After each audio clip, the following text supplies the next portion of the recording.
Good afternoon, ladies and gentlemen, members of the press corps, fellow citizens. I come to you at such a critical moment in the history of our country, possibly after 2 years having left the dance floor, hoping that somebody else would occupy that dance floor. But I see there's none who has chosen to occupy the dance floor, and the dance floor is vacant. And I've seen it fit that I'm back on the floor to dance for my nation, to dance for the citizens, and to dance for the future. Our nation faces a pivotal moment and a critical juncture in the history of our country. The promise of independence has not yet translated into that rapid, accelerated transformation that we hoped to see. We have not seen transformation. That promise has been hijacked. We have not seen shared prosperity. We have not seen the dignity that had been promised to the citizens. We have not seen the sovereignty that the citizens were promised. We have not seen opportunities for all. But today, Zimbabwe is gripped by a disputed national processes cycle, deepening economic hardships, political uncertainty, social collapse, and moral decay. Government services and supports has been partisanized, meaning to say that things are done according to the partisan lines. We have seen an escalation of discohesion, unfolding instability, heightened national anxiety, and eroded public trust. We have endured decades of crisis, political intolerance, national discohesion. Hatred has become a religion. Hate has been foisted upon the citizens on account of politics and political differences. Zimbabwe continues to suffer from a debilitating legitimacy crisis born out of rigged elections, institutionalized idolatry, sponsored hate, contrived intolerance, endemic corruption, illegal recalls, hijacking of genuine alternative or opposition, and ubiquitous state capture. For Zimbabweans in the diaspora, life has not been easy. The struggle is real. Men who have left our country continue to suffer and wallow in abject poverty. The immigration issues affecting the world, and Zimbabweans in particular, are numerous. The harassment, the embarrassment, the humiliation that we have to endure is despicable. Some are locked up in unlawful detentions. Concurrently, we've also seen the resilience of the citizens of Zimbabwe that remains unbroken. From our towns to our villages, in our factories, our industries, in the diaspora and at home, the call is clear. Change must happen, and change must kick in. Zimbabwe must reset. Zimbabwe needs a fresh start. This is the moment, a moment for a fresh start, a new beginning that is anchored on transformation, unity, hope, and purposeful action. We are all aware of the crisis in Zimbabwe. It is a crisis of a national proportion, a crisis of governance. It is a leadership crisis characterized by disputed national processes, discredited elections, and a stolen mandate which creates instability, uncertainty, hardships, and definitely shortages in everything. It has led to abuse, desperation, and division. We have been working tirelessly behind the scenes, even as I left the dance floor of the CCC. And a lot has happened. We're hoping to reignite the hope, and we are reigniting that hope. We have been working through the SADC channels and other channels globally to make sure that we build that global solidarity for the people of Zimbabwe to achieve change in no time in Zimbabwe. We must all understand that a false fight breeds a false victory. The entry point to the definition of the crisis in Zimbabwe must be clear. It is a governance crisis. In itself, a breakdown of a national consensus, a citizen consensus. A breakdown of a national order and a constitutional order. A breakdown of a governmental order. Zimbabwe has had these cycles, vicious cycles of violence, disputes, tensions, disagreements that are not resolved and solved. We have a disputed government, disputed elections, disputed mandates, and a disputed constitution. The citizens are treated as subjects where they are supposed to be treated as citizens. Citizens have been stripped of their dignity, sovereignty, and their collective security. We have engaged the regional board, SADC, and other stakeholders with a view to end our problems and chart a new course for prosperity, a fresh start. We remain vigorously seized with the mandate you gave us as the people of Zimbabwe to unite the nation and create opportunities for all. We are acutely aware that if we want to progress and prosper as a nation, we must abandon the politics of the past and embrace a fresh start and a clean start. For the past 2 years, I've been in engagement with the SADC Executive Secretariat to try and find solutions, because we took our matter to SADC for obvious reasons, because our courts in this country had a blocked route.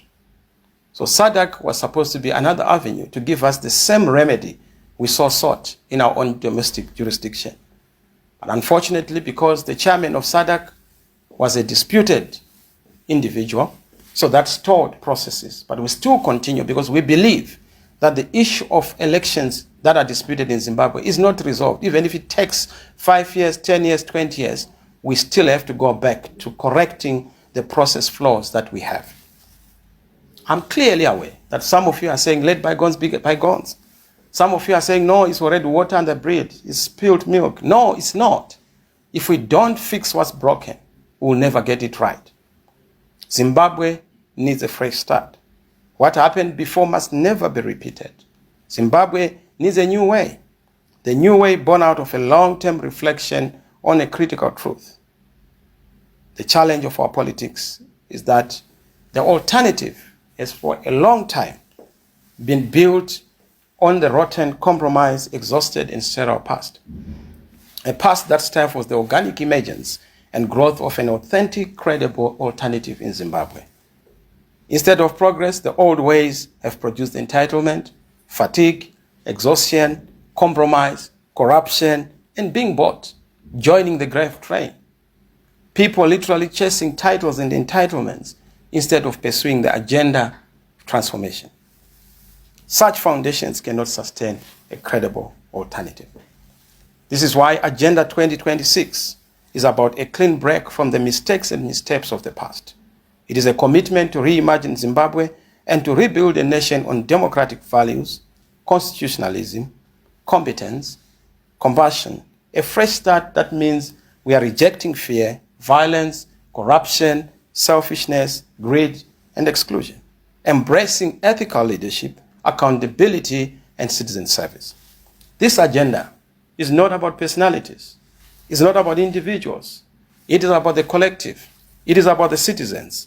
It is not about political parties either, but about citizens, about a movement that embraces all citizens. It is not about positions. It is about purpose.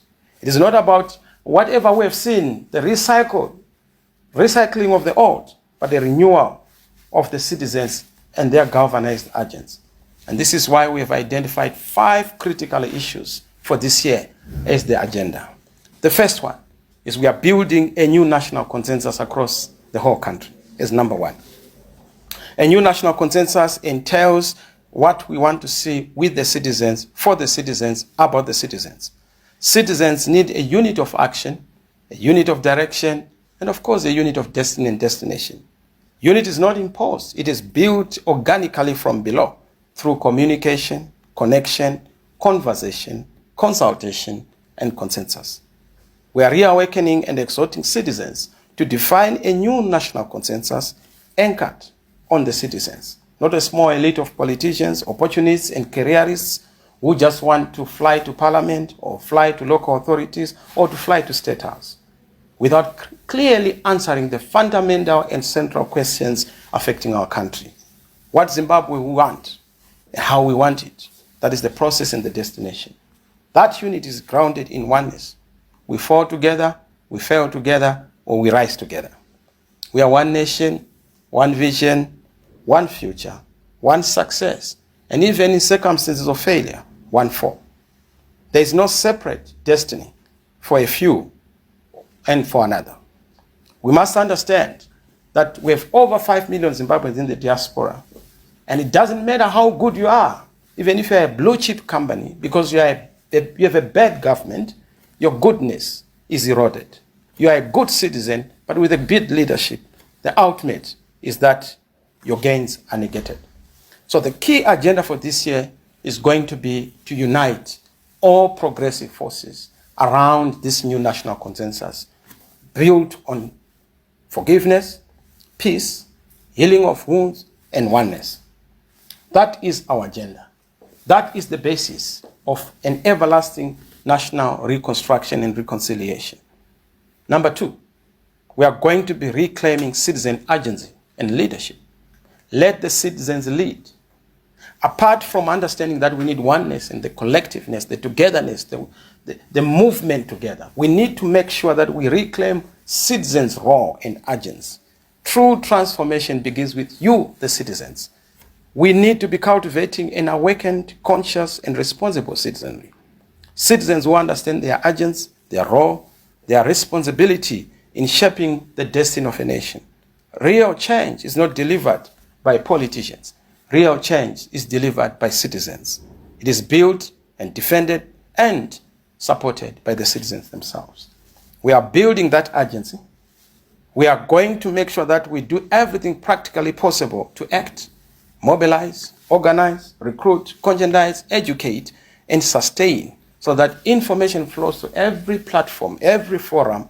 According to our understanding, every corner must be reached so that grassroots mechanisms are indeed organic and are also activated in a mass-based way. We aim to build a nation of leaders, not followers, where every citizen is responsible for shaping their destiny. Citizen agency is going to be one of the critical elements as we build this important platform. Clearly, we need a movement, not just a political party. A movement is broader in cause. A movement is deeper in issues. A movement is more galvanizing for all the people to fight, not for positions, titles, or entitlements, but to fight for a functioning economy and a working country and institutional dignity. So that message must be spread so that there's stewardship across the board, even in communities. This year, because we are talking about leadership of the citizens, we're also going to emphasize action around the environment. Our environment, our resources have been decimated, plundered, and looted. We need to make sure that we go back to that paramount responsibility as citizens. The wealth of our nation must be protected. We are seeing our mountains being decimated. We are seeing our rivers being destroyed. We have seen even our forests being destroyed. We must defend our environment and our resources. Yes, we need to exploit them, but exploiting is not destroying. There's no exploitation that engenders destruction because we have future generations to protect and prosperity. So it's going to be one of our major issues as we go forward in terms of citizenship, leadership, to make sure that there is also environmental stewardship in the country. Number 3 agenda is preparing for the next government. Our strategic pivot and ultimate endgame is to form the next government, a citizens' government, supported by all citizens. So we are preparing for that government. It's based on competence, capacity, and capability. You have seen most of the people who have been deployed in some of these spaces, the local authorities and parliament. Some of them, they are guided by nothing but greed. And that is what we must fight. This phase is about readiness to govern, from a movement to a government, from the street to the state. And that requires deliberate investment in capacity, competence, and character, and the necessary policy depth, administrative readiness, ethical leadership, and institutional thinking that is required. Government is not about slogans or rhetoric. It is a responsibility to put in place systems and execute an agenda that responds to the citizens. I'm sure this government promised that there was going to be what they called the Third Republic. And they called it the New Dispensation, which has all turned out to be a new deception. for everyone. Nobody doubts the deception because it's so evident for everyone to see. So forming the next government is going to be our critical component around policy structures, around strategies, around engagement locally and internationally to make sure that the readiness to govern is there. We serve, govern, and deliver good results for all the citizens in Zimbabwe. Number 4, we are going to be focusing on a new moral revolution. What Zimbabwe needs is not new faces in government, but it needs new forces in government. And we need more than politics. We need a radical revival, a moral reformation, a revolution of morals. We need values revolution, ethics and behavior to reshape the way we behave. This so-called thing of Mbinga, where we celebrate, accumulation of wealth in a primitive way, must go. We must celebrate hard work. We must celebrate proper industry. We must celebrate proper people being rewarded on the basis of merit. So therefore, we are going to ask every citizen to play a critical role in this revolution of morals, particularly the church, and especially our traditional leaders. There's going to be a critical focus on the youth, investing in the next generation, which is an important task. Young people have not been treated as stakeholders. Young people have been treated as snakeholders, with suspicion, almost left in oblivion. And that is our focus, focusing on the young people, equipping them, skilling them, capacitating them, raising the civic consciousness, ensuring that young people are ready to take the responsibility for this country's political, economic, and social, cultural transformation. Our commitment is to set up young people for success, prosperity, upliftment, and to allow them to innovate, to create and contribute meaningfully to national development. So we'll have a special focus as a citizens movement on the young people. Last but not least, which is agenda item number 5, is the international agenda. The world is in a crisis. Coups, rigged elections, illegitimate regimes, and the collapse of global governance have left societies, especially in Africa, vulnerable to exploitation, inequality, and systemic injustice. Contemporary international politics now is about transactional issues as opposed to dealing with fundamental issues around human rights, justice, citizen welfare, and strengthening strong institutions regionally, internationally, including continentally. As a value-centered principled alternative, we are working to make sure that we restore Zimbabwe's position as a leader. We will embark on a robust global advocacy campaign. We will engage, disrupt, and hold accountable global and regional institutions, forging alliances with progressive forces across Africa and the world to advocate for transformation to uphold legitimacy and defend the citizen rights. Our global advocacy campaign is going to take us to all the capitals of the world, using our diaspora structures and Zimbabweans in the diaspora as our ambassadors to help us galvanize and mobilize collective action and advocacy for the case of a fresh start in Zimbabwe. Our call to action. As I conclude, fellow citizens, the time to reset is now. The Agenda 2026 is a rallying call to courage, unity, and action. Go and mobilize. Go and organize. Prepare for that new national consensus, a new citizens' government founded upon accountability, integrity, justice, and service. Let us open ourselves to a constructive conversation and discussion, a dialogue bringing citizens together in our various communities. After all, we are one people. We call on all citizens to mobilize, organize, and join the new way for a new great Zimbabwe for everyone. It transcends tribe, color, race, party affiliation. It's a movement by the citizens, for the citizens, and from the citizens, where every Zimbabwean has a role to play in the country's future. To Zimbabweans abroad, our diaspora front, we acknowledge you. You, the millions of our citizens, you continue to be the backbone of our life and the lifeblood of our economy. You will no longer be observers.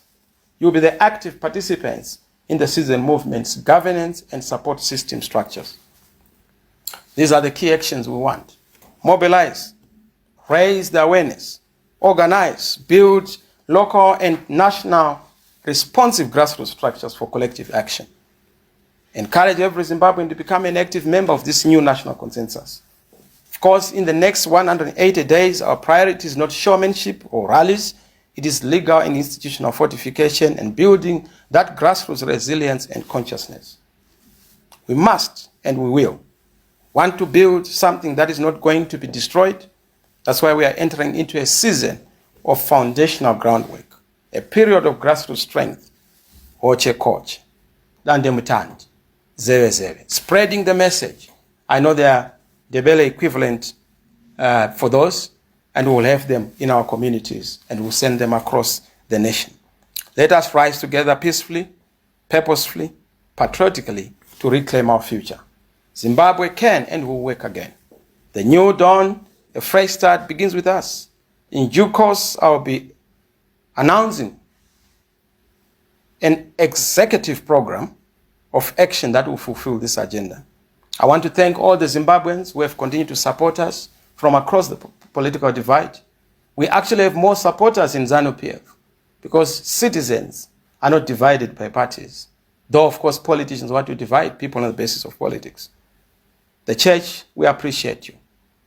Business community, trade unions, labor, students, young people, women's groups, we appreciate you. Marginalized groups, we see your engagement and we appreciate it. Your feedback is appreciated. Over the festive holidays, I've been going around the country, meeting with people, hearing what they are saying, traditional leaders, emphasizing that something must give. But if you believe in that Zimbabwe, if you believe that Zimbabwe's days are yet to come and are not behind us, please come. Let us reason together. Join us.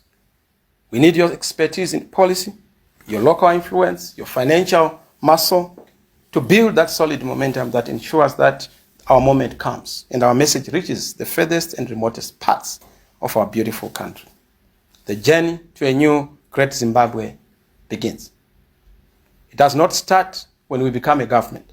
It starts with the foundation we lay today. And I thank you. Let the word go. Famba ine shoko. Hamba lomlayezo. In solidarity with all the citizens, God bless you. God bless Zimbabwe. I thank you.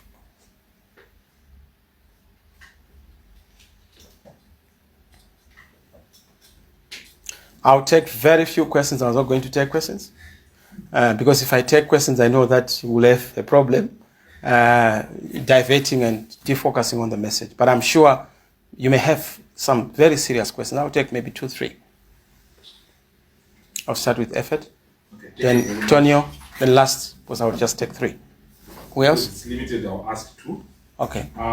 The first one is that you mentioned that you're doing away with politics of old. Does that mean you are also doing away with strategic ambiguity, where your supporters don't know where you are headed, and they don't, they don't know where you're headed? Secondly, during your absence from the dance floor, ZANU-PF is remobilized. How do you, how do you intend to regain the lost confidence from your own supporters? In fact, Effort, let me correct you there. ZANU-PF is actually demobilized. They are now so factionalized. They are now into smithereens. They are into debris. If you look at ZANU, they are no longer a one unity. Geza was a central committee member. He left the party. Those who are still in the party are still there in body, but their spirit is gone. In fact, they've joined the rest of the citizens. So don't talk about this collapsing regime. They are collapsed. There is no party there. Yes, I left the dance floor, but there was nobody to dance. Even ZANU could not dance alone. Because it takes 2 to tango. They couldn't tango even with their own created, puppets and muppets that they had created. They couldn't. So yes, we have a duty to lead, and that duty we are going to execute with grace. Another question? The first one, strategic ambiguity. Oh yes, yes. I know that you have said the strategic ambiguity. It has actually fortified the base. That's why we won the elections in 2023, because the base is clear about what we are doing. Strategic ambiguity's target is not those who support us, because they know what we are doing, they know the structures. It is the opponent who wants to pry into our affairs. And that's why they're in sixes and sevens. Yes, we'll have new politics. That will entail a lot of strategies that are going to be unpacked in due course. But I can tell you that everything in the past is not going to be part of the new. You don't use old wineskins to carry the new wine. And we are clear about that. Yes. Tonio, then last question. You partly spoke into my other question, which is about the new.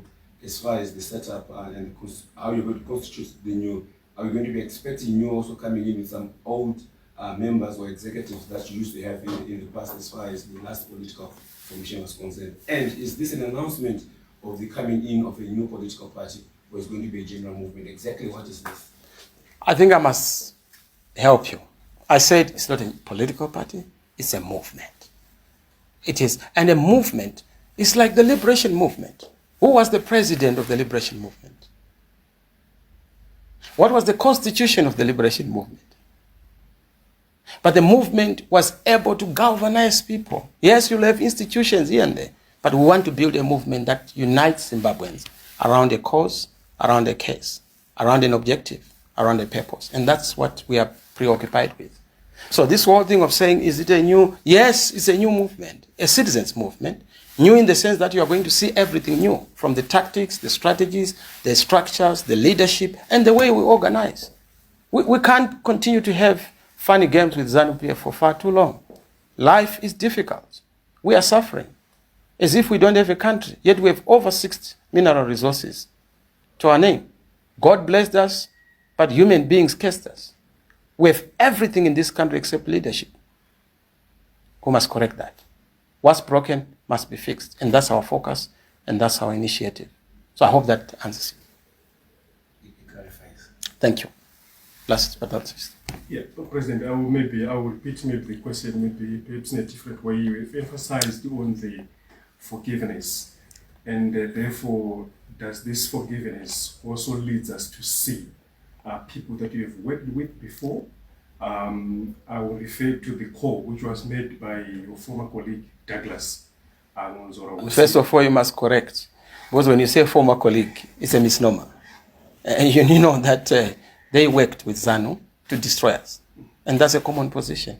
So forgiveness is going to be about us not carrying those grudges, but looking at the future and being united by everything. But we can't repeat the same mistakes. Only a dog feeds on vomit as its meal. We are not dogs.